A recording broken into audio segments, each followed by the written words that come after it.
is first yung lemon and salt. Okay? So, very, very consumable. Lahat ng bahay ay naghuhugas ng pinggan. Now, pag kumakain ka, talaga maghuhugas ka ng pinggan. So, ibig sabihin, may market siya. Kailangan siya, necessity siya. So, dishwashing liquid.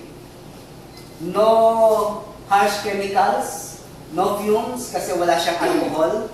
No, kasi yung iba ginagamitan lang alcohol. So, no fumes, no irritation, hindi siya makadry ng skin kasi ang ginagamit ng iba sa commercial para maging malapot ay yung rock salt. So, yan, wala siyang 100% water-based organic solution.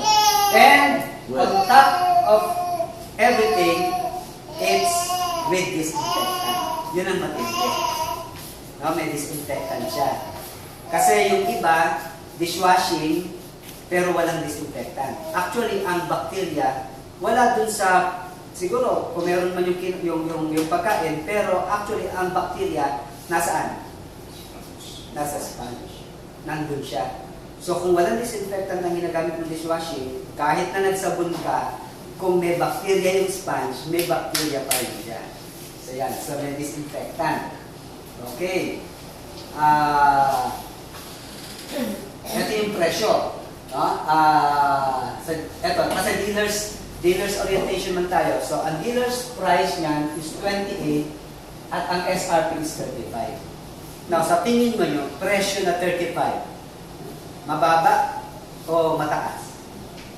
Mababa na, di ba? Kasi ang joy, yung happy, yung happy na lang, huwag na joy. Yung happy, 200 ml? Yes. 200 ml, tapos wala siyang disinfectant, di ba? Wala? May tatlo sila eh. Yellow, blue, at saka verde. Oo. Yung blue ang may disinfectant. Yung blue. Pero yung yellow nila, wala. Magkano? 37.55 sa NCCC. 37.55 at 200 ml, walang disinfectant. Yung may disinfectant, 42. 40.80. 200 ml. 200 ml. Tayo, 350 ml, 35 pesos, may disinfectant. Food grade ka. Tapos food grade, di ba? So, ang layo ng presyo. Magtataka kayo, ang baba ng presyo niya. Usually, pag organic and natural, iba ang notion niyan, mahal. Kasi nga, organic natural. Pero, sa atin, mura. Si Sir J pa, dapat nga, kung organic at yata natural, dapat mura. Kasi wala kang chemical na ginamit. Now, bakit siya nagmamahal? So, according to him, it's because of the raw materials na madaming ginamit.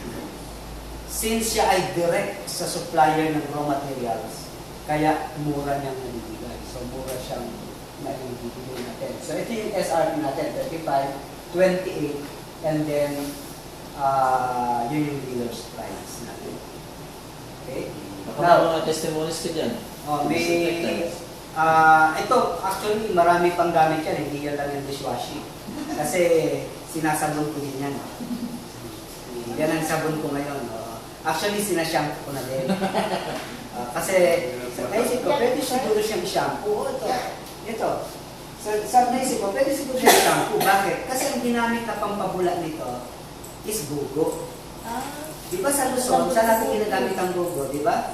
Ang bugo, pang shampoo talaga, pang pabula yan.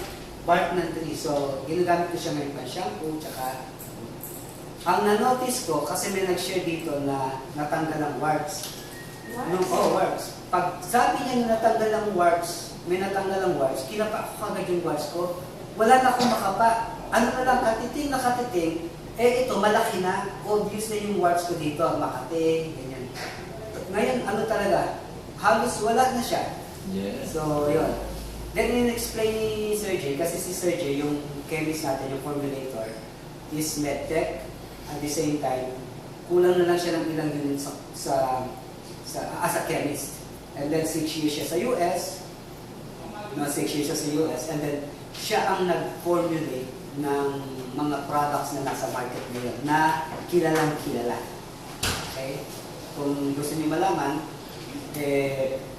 pwede din natin pag-usapan din. Ano yung mga product na i-formulate niya.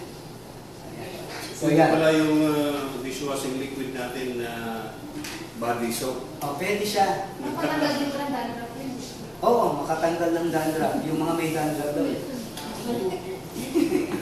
Meron akong isang dealer, hindi na makatulog paggabi kapag hindi pag-shower sa gabi na hindi ito gamit.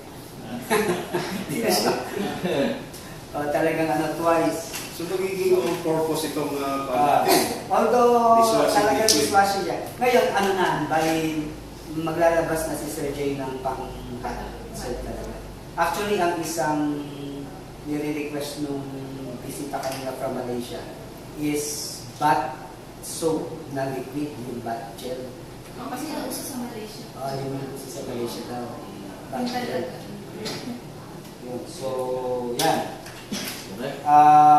Yan yung isa sa product natin.